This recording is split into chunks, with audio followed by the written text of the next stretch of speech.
Hi, this is Joseph Fink, creator of Welcome to Night Vale, and I have words that I am going to organize into a list. The first, Night Vale shirts. They're great. Go to commonplacebooks.com to buy one. The second, we're just some regular people spending a lot of our time doing this very irregular thing, so if you like Night Vale, please consider sending us a donation. Thank you to Cheryl Jones, Herbert Cooper, and Richard Sandberg for donating already. Go to commonplacebooks.com and click on Welcome to Night Vale to join them.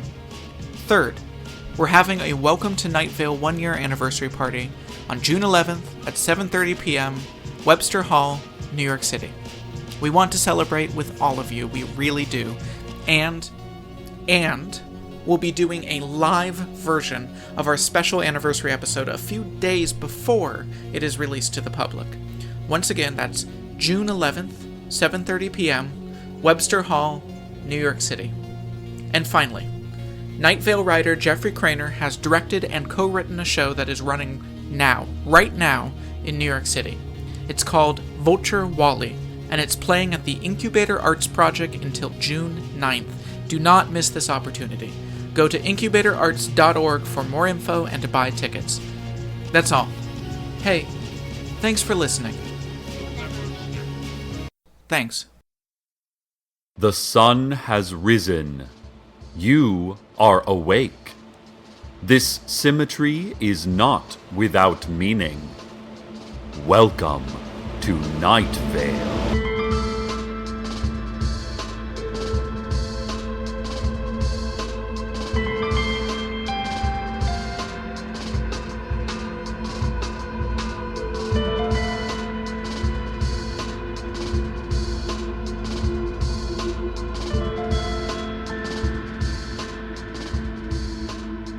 Listeners, I'm receiving word from the sheriff's secret police that Mayor Pamela Winchell has gone missing.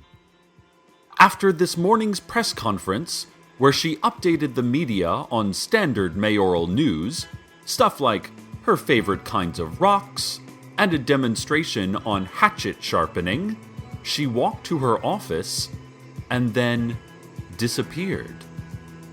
Trish Hidge, one of Winchell's staffers, said, "Mayors can disappear. It's not a big deal. She disappears all the time. She can fly and turn into a horse, too. It's perfectly within her rights as a mayor to turn invisible, to disintegrate into a thin cloud of imperceptible existence." Hidge continued, "In fact, I can disappear if I want to. Because I work for the mayor, I have all of the mayor's powers. I just don't use them all the time, out of respect for the mayor." When pressed by reporters to show her powers, Hidge reluctantly agreed, saying, "Just this once," and then standing in place, visibly straining, eyes bulging, cheeks reddening, there was a long, uncomfortable silence before Hidge said, "Well, I can't do it with everyone watching. Turn around, okay?" But then, before anyone could turn around, she vanished, leaving behind only a light, white puff like baby powder, a faint smell of olives, and an echoing voice that said, "No, wait, I got it, see?" If anyone has any information on the mayor's whereabouts, please contact the sheriff's secret police or just speak into any phone. They are all bugged, of course. The Night Vale Community Theater is proud to announce the opening of their long-awaited production of Once on This Island. The location and cast are a secret. Curtain is promptly at 8 o'clock, and those seeking autographs of cast members after the show should ask themselves why signatures are valuable and what that particular kind of transaction even means. The Night Vale Daily Journal has indicated their intention to review the musical as soon as they can find out where the performances are taking place. They are interrogating anyone who might provide them with the necessary information. I am, myself, an aficionado of the theater, having once played the role of Pippin in a high school production. The musical being produced was actually South Pacific, but our director had a real flair for experimental theater and felt the addition of characters from other famous plays would spice things up. He also hid dangerous traps all throughout the set in order to keep us on our toes. Oh, it was a wonderful couple of months, preparing for and performing in front of parents and friends, and those of us who were left at the end of it felt like we had truly been through something we would never forget, not even in the middle of the night, staring blankly into the darkness, sweaty, pallid, trembling. Students and seniors receive a 10% discount on all tickets to the hit musical. Here's a public service message to all the children in our audience. Children, the night sky may seem like a scary thing sometimes. And it is. It's a very scary thing. Look at the stars, twinkling silently.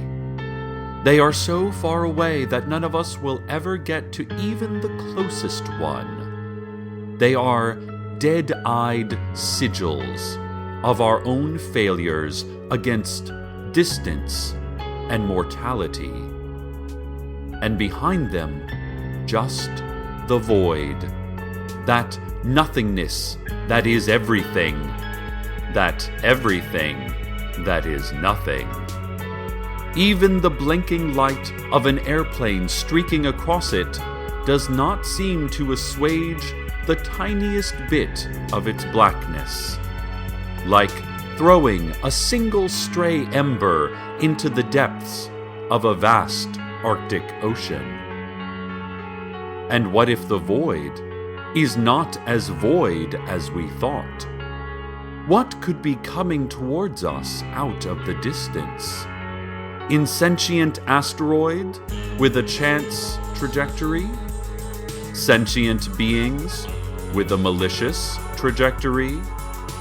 What good could come of this? What good, children, could come of any of this? Fear the night sky, children, and sleep tight in your beds and the inadequate shelters of blankets and parental love. Sleep sound, children. This has been our Children's Fun Fact Science Corner.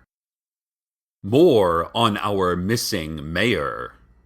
Listeners, this might be worse than I could have imagined.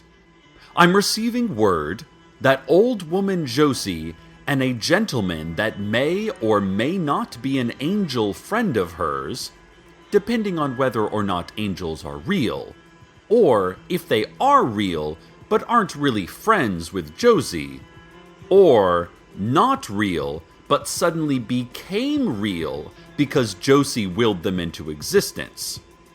However it is, Josie and her exceptionally tall, winged friend saw Mayor Winchell earlier this morning near the Moonlight All-Night Diner, talking to a man in an offensively cartoonish Native American headdress. Listeners, that is most certainly the Apache Tracker.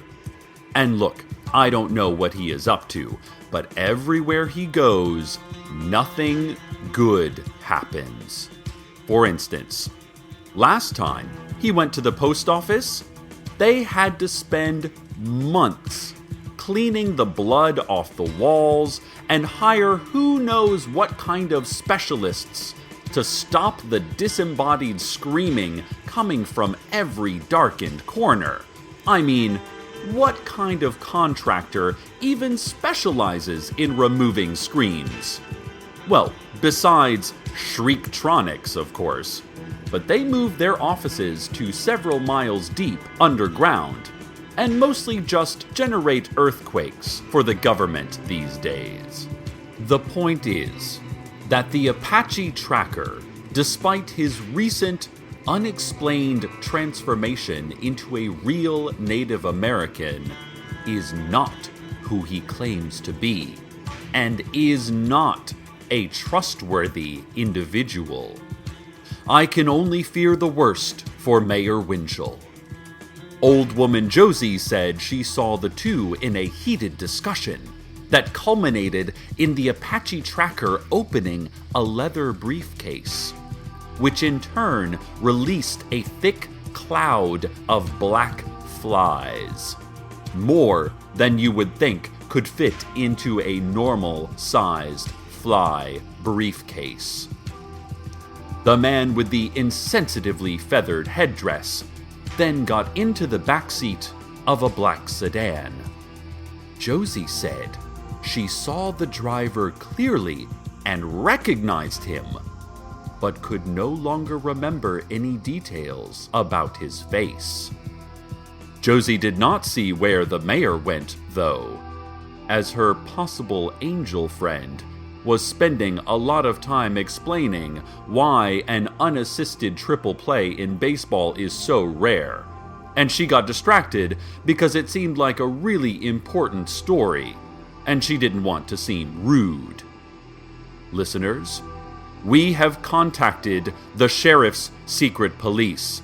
If you see this black sedan, the mayor, or have any other information, including light and citrusy dessert recipes for our upcoming special on fresh summer cuisine, please contact us immediately. And now a word from our sponsor. Listeners, are you lost? Don't know where to turn? Might I recommend the Brownstone Spire? Do you need cash? Cast your eyes to the Brownstone Spire. Alone? Drowning in back taxes and legal problems? Look at the Brownstone Spire. Night Vale's newest spire, built in the night several weeks ago by unknown agents, or aliens, or animals, or just our collective imagination, the Brownstone Spire offers itself to all those who are down on their luck, or destitute, or simply being crushed by the consequences of their own maleficence. The Brownstone Spire does not care. The Brownstone Spire does not discriminate based on petty morals. Divorce? Out of work? Give yourself to the Brownstone Spire. You might be asking, how much does it cost to receive help from the Brownstone Spire? I can assure you it does not cost any money. It costs other things. But if you're concerned about what those costs are, then you are not in enough trouble for the Brownstone Spire. You just need a lawyer. But if you are filled with glass shards of regret, the Brownstone Spire, or screaming impotently at an indifferent moon, then no need to look. The Brownstone Spire will find you. The Brownstone Spire has a slogan. It cannot be pronounced. This message was brought to you by Wendy's. During the commercial break, listeners, we received several calls from drivers saying that they saw the Apache Tracker in a black sedan, but that the mayor was not with him. He and his driver, who they couldn't describe, We're standing outside the Desert Flower Bowling Alley and Arcade Fun Complex. Still, unmoving, a swirl of dust and smoke spiraling slowly about them. A soft rumble below the sand and the visceral tension of something about to burst. So much bad news with those two men, Night Vale. Stay away from the fun complex if you can. Not only these men, but there is also that secret civilization living under Lane 5 that is planning a great war against us.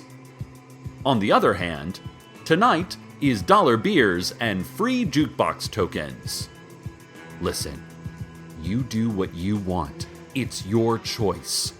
But I'm just saying, that Apache Tracker, or whatever he likes being called, I mean, if you knew someone who was always affecting a derogatory accent or told racist jokes, you wouldn't be friends with them, right? So, who would hang around this guy? What a jerk. Still nothing on the mayor, dear listeners. The city council has even become upset over this. They have been on the steps of City Hall, pacing and howling in unison like elephants in mourning. Listeners, I know we don't always agree with the mayor, and sometimes we just despise our elected officials because of the artifice of political parties, or because they don't represent every one of our very specific interests, or because they are a different species, or have frightening supernatural powers and threaten violence against innocent citizens. I understand all of this. No politician is perfect, Night Vale. But Mayor Winchell has overseen some great moments in our town's recent history. She increased funding for the cancer ward at the Night Vale Hospital. And now, anyone who wants cancer can get cancer, whether or not they have health care or a reason to live. She regularly visits Night Vale Elementary School classes to promote youth literacy by reading children's classics like Murakami's The Wind-Up Bird Chronicle or any number of Cormac McCarthy's novels. She has been controversial, to be sure, but she is our leader, our parent.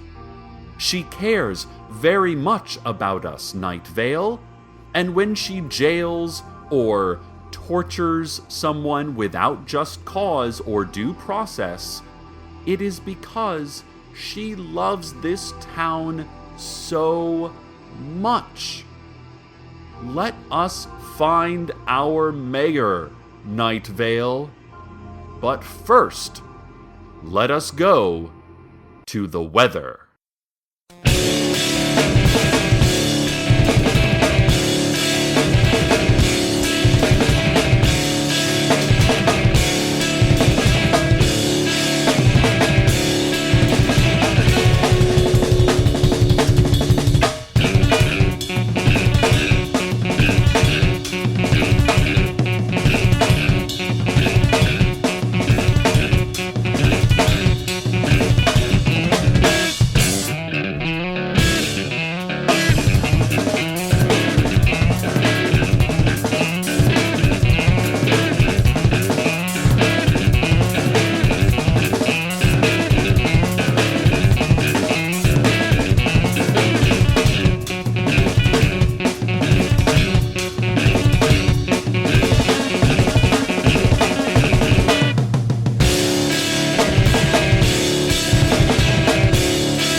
Listeners, moments ago, Mayor Winchell was found. She was holding an impromptu press conference. The press had to stay at least 500 feet away from her, as she was standing at the edge of the dog park. And no one except city officials and hooded figures are allowed that close. Mayor Winchell apparently set up a podium and quietly delivered a prepared statement without a microphone, and no one could hear what she had to say.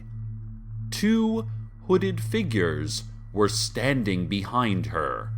But listeners, oh listeners, do we ever have a scoop? Former intern Dana, who I thought had been lost forever after she was swallowed up by the dog park 2 months ago, well, she texted me just now from whatever plane of existence she's on. Dana is still alive and in the dog park, and she heard the mayor's speech. And it turns out, Mayor Pamela Winchell is stepping down by year's end. Other reports indicated the mayor concluded by lighting the podium on fire, kicking it over, and climbing the 12 feet high, smooth obsidian walls quickly, gracefully, like a salamander, and then shouting several things that sounded like Russian vulgarities. The hooded figures stayed outside the dog park and stared down reporters, who grew gray and hunched with melancholy.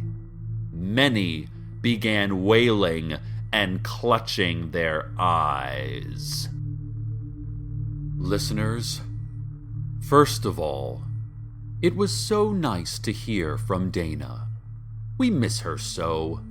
I tried emailing her back, but my thumbs began to burn and blacken, and blood began trickling from my nose as I wrote, so I had to stop.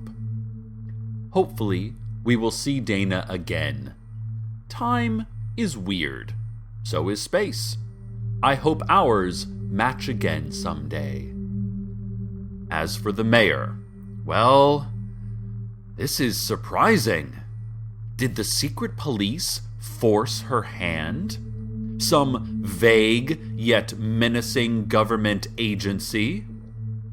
Would this have anything to do with the Poetry Week incident, where actual Night Vale citizens like Dana got inside the forbidden dog park? Or maybe it was simply the mayor's choice. It's actually a good way to go out. The last 6 mayors were all executed quite publicly and creatively. Remember that many junior high students still learn about the skeletal system from the late Mayor Tom Garman himself.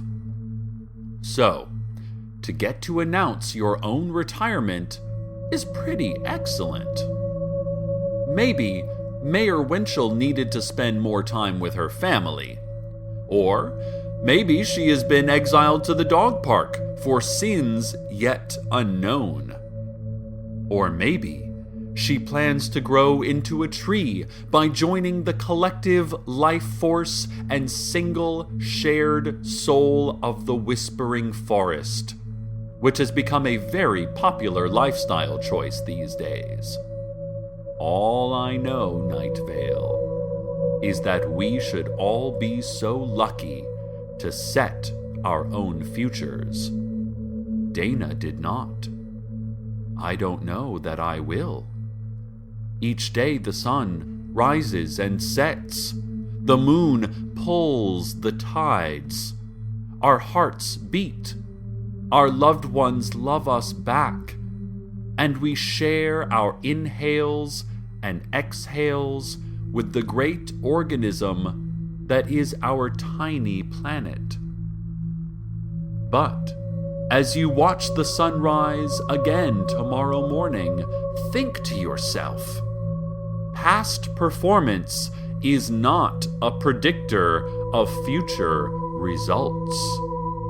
And then force a smile, drink another cup of coffee, and try not to look down as you walk across the soil that will eventually fill your lifeless lungs and repurpose your corpse. Each day that is a blessing, Night Vale. And now, stay tuned next for the popular radio game show Wait, don't! No, don't! Please, don't! Good night, Night Vale. Good night.